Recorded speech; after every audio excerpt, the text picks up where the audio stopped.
روایت ہے حضرت عبداللہ بن عمر سے کہ نبی کریم صلی اللہ تعالیٰ علیہ وسلم اپنی مسجد میں دو مجلسوں پر سے گزرے۔ نبی کریم صلی اللہ تعالیٰ علیہ وسلم اپنی مسجد میں مسجد نبوی، اپنی مسجد کون ہے؟ حضور صلی اللہ تعالیٰ علیہ وسلم کی مسجد مسجد نبوی ہے۔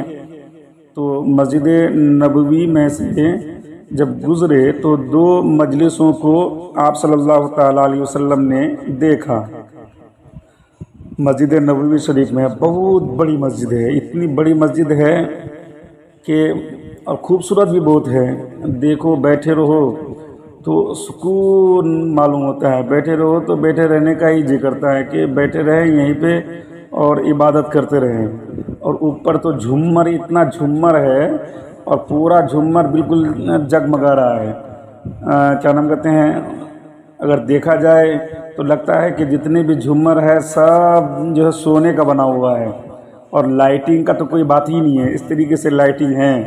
اور نیچے جو قالین وغیرہ جو بچھی ہوئی ہے تو لگتا نہیں ہے کہ پیر میں کچھ کوئی تکلیف وغیرہ ہو، بالکل نرم۔ تو میں وہاں پہ جاتا تھا تو بیٹھتا تھا تو بیٹھے بیٹھے 2 رکعت 4 رکعت نماز پڑھیں گے ویسے نیند آ جائے گی، اتنی سکون کی مسجد ہے، وہ نیند آ جاتی ہے۔ تو حضور نبی کریم صلی اللہ تعالیٰ علیہ وسلم اپنی مسجد یعنی مسجد نبوی میں صحابہ کی 2 جماعتیں 2 گوشوں میں تھی دیکھے۔ ایک گوشہ میں ایک جماعت نوافل و تلاوت وغیرہ عبادت کر رہی تھی، اور دوسرے گوشہ میں یعنی دوسرے طرف میں دوسری جماعت علمی گفتگو سیکھنے اور سکھانے کا کام چل رہا تھا، یعنی سبق کی تکرار کر رہی تھی۔ تو حضور ان دونوں کو ملاحظہ فرمایا، یعنی نبی کریم صلی اللہ تعالیٰ علیہ وسلم نے دونوں کو دیکھا، دونوں جماعتوں کو دیکھا، دونوں کے درمیان سے گزرے۔ تو اللہ کے رسول صلی اللہ تعالیٰ علیہ وسلم نے فرمایا فقال کلاہما علی خیریوں و احدہما افضل من صاحبہ اما ہؤلاء، یعنی اللہ کے رسول صلی اللہ تعالیٰ علیہ وسلم نے فرمایا کہ یہ دونوں بھلائی پر ہیں، مگر ایک مجلس دوسری سے بہتر ہے۔ یعنی کہ دونوں میں اللہ کے رسول صلی اللہ تعالیٰ علیہ وسلم نے فرق واضح کیا کہ دونوں تو بھلائی پر ہیں، دونوں اچھی جو ہے عبادت اچھا کام کر رہے ہیں، لیکن ان دونوں میں اعلیٰ کون ہے، مرتبہ والا کون ہے، فضیلت کس کی زیادہ ہے، عبادت افضل کون کر رہے ہیں۔ تو یعنی مجلس علم مجلس عبادت سے افضل بتایا گیا۔ یعنی کہ ایک جماعت جو نماز نوافل پڑھ رہے تھے، اور ایک جماعت جو کیا کر رہے تھے، علم دین سیکھ رہے تھے، سکھا رہے تھے۔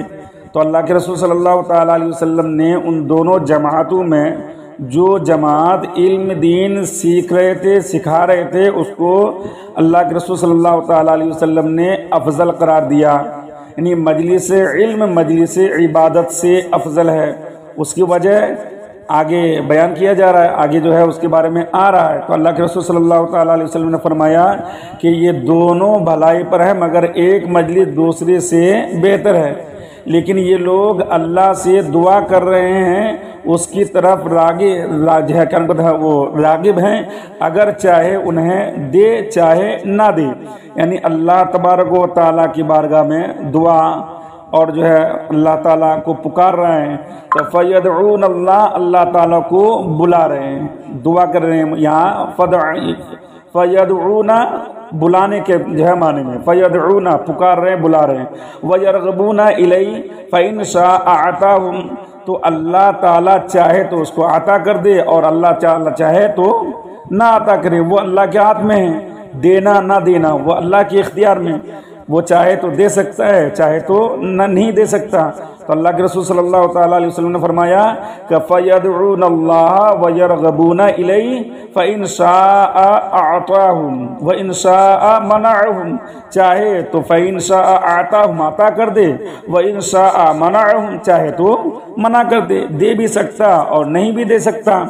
تو اللہ کے رسول صلی اللہ تعالیٰ علیہ وسلم نے یہ بیان فرما دیا کہ یہ لوگ جو اللہ کی بارگاہ میں دعا کرتے ہیں اور اللہ کو پکار رہے ہیں تو اللہ چاہے تو دے سکتا ہے اور اللہ چاہے تو نہیں دے سکتا۔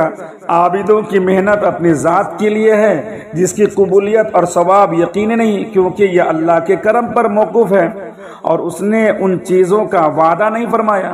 تو اس حدیث میں جو ہے معتزلہ ایک گروہ ہے کا کھلا ہوا یہ کیا ہے رد ہے، تاکہ وہ عبادت کا ثواب واجب اور ضروری جو جانتے ہیں یہ اس سے خارج ہے۔ اور دوسری بات یہ بھی ہے کہ اللہ تعالیٰ نے کوئی جو ہے یہ نہیں فرمایا کہ نہیں دینا ہی ہے، دینا نہ دینا وہ اللہ کے ہاتھ میں ہے۔ تو وہ لوگ کیا کر رہے تھے، یہ دعا کر رہے تھے، اور وہ دوسری جماعت جو تھی وہ بھی دعا کر رہے تھے۔ تو اللہ تعالیٰ نے، اللہ کے رسول صلی اللہ تعالیٰ علیہ وسلم نے فرمایا کہ فَيَدْعُونَ اللَّهَ وَيَرْغَبُونَ إِلَيْهِ فَإِنْ شَاءَ أَعْطَاهُمْ وَإِنْ شَاءَ مَنَعَهُمْ، اللہ چاہے تو اسے عطا کر دے اور اللہ چاہے تو منع کر دے۔ لیکن وہ لوگ فقہ و علم خود سیکھ رہے ہیں، ناواقفوں کو سکھا رہے ہیں، وہی افضل ہے۔ پھر اللہ کے رسول صلی اللہ تعالیٰ علیہ وسلم نے فرمایا وَأَمَّا هَؤُلَاءِ فَيَتَعَلَّمُونَ الْفِقْهَ أَوِ الْعِلْمَ وَيُعَلِّمُونَ الْجَاهِلَ فَهُمْ أَفْضَلُ۔ تو اللہ کے رسول نے فرمایا لیکن وہ لوگ فقہ و علم خود سیکھ رہے ہیں اور ناواقفوں کو سکھا رہے ہیں، وہی افضل ہیں۔ یعنی کہ اللہ کے رسول صلی اللہ تعالیٰ علیہ وسلم نے جو ہے علم سیکھنے اور سکھانے والوں کی جو ہے فضیلت بتائی اور ان کا مرتبہ اللہ کے رسول صلی اللہ تعالیٰ علیہ وسلم نے بلند بتایا کہ یہ لوگ علم سیکھ رہے ہیں اور دوسرے کو سکھا رہے ہیں، جو نہیں جانتا ہے تو ان کو وہ جانکاری دے رہے ہیں، یعنی اپنے لیے کچھ نہیں مانگتے، دین پھیلا رہے ہیں، ان کی خدمت یقینی قابل قدر ہے۔ اور یہ بھی بات ہے کہ بے عمل عالم اور اس اندھے چراغ والے کی طرح ہے جو اپنے چراغ سے خود فائدہ نہ اٹھائے مگر لوگ فائدہ اٹھا لیں، لیکن غیر مقبول عبادت بالکل ہی بیکار جس سے کسی کو فائدہ نہیں، لہذا حدیث پر کوئی بھی اعتراض اب وارد نہیں ہو سکتا۔ بے عمل عالم ایسا ہی ہے جیسے بیمار طبیب اوروں کا علاج کر دے لیکن خود کا وہ علاج نہیں کر پا رہے ہیں، تو وہی حال یہاں بھی ہے۔ تو اللہ کے رسول صلی اللہ تعالیٰ علیہ وسلم نے یہ بتا دیا کہ وہی افضل ہیں۔ تو آگے بیان فرمایا کہ میں معلم ہی بنا کر بھیجا گیا ہوں، پھر آپ انہیں میں جو ہے تشریف فرما ہوئے۔ اللہ کے رسول نے فرمایا کہ وَإِنَّمَا جو ہے بُعِثْتُ مُعَلِّمًا ثُمَّ جَلَسَ فِيهِمْ، پھر اللہ کے رسول نے فرمایا کہ میں معلم بنا کر بھیجا گیا، پھر آپ انہی میں تشریف لے گئے، یعنی تشریف فرما ہوئے وہیں پر۔ اب تشریف فرما ہوئے تو اللہ کے رسول صلی اللہ تعالیٰ علیہ وسلم نے اب ان لوگوں کو کیا کہا کہ وہاں جا کر آپ تشریف فرما ہو گئے اور تشریف فرمانے کے بعد لوگوں کو حدیث پاک بتایا اور ان لوگوں کو سنایا۔ مجلس علم کیسی بابرکت ہے، اب بھی سرکار دو عالم یا سرکار علماء ہی میں تشریف فرما رہے تھے اور انہی مجلس علم میں ڈھونڈو۔ خیال ہے کہ حضور نبی کریم صلی اللہ تعالیٰ علیہ وسلم اگرچہ اول درجہ کے عابد بھی ہیں اور عالم بھی، لیکن حضور کی عبادت عملی تعلیم ہے، لہٰذا آپ نماز پڑھتے ہوئے بھی معلم ہیں اور حضور کی تشریف آوری کا اصل مقصد تعلیمی ہے۔ یعنی کہ حضور نبی کریم صلی اللہ تعالیٰ علیہ وسلم کو اگر دیکھا جائے تو ہر اعتبار سے وہ کیا ہے، عالم ہی ہیں۔ نماز پڑھ رہے ہیں تو ان کی نماز کو دیکھ کر ہم نماز کو سیکھ سکتے ہیں، اور اگر اللہ کے رسول صلی اللہ تعالیٰ علیہ وسلم نماز کا طریقہ اگر بتاتے ہیں بغیر نماز کے، جب بھی جو ہے وہ عالم ہے، تو یہاں پہ بتایا گیا کہ میں معلم ہی بنا کر بھیجا گیا ہوں، یعنی اگر میں نے کچھ نہیں بھی بتایا تو میں جو کر رہا ہوں اس کو دیکھ کر تم اگر نے اپنے جو ہے اعمال کو سدھار لیا تو یہ بھی ایک علم ہی ہے۔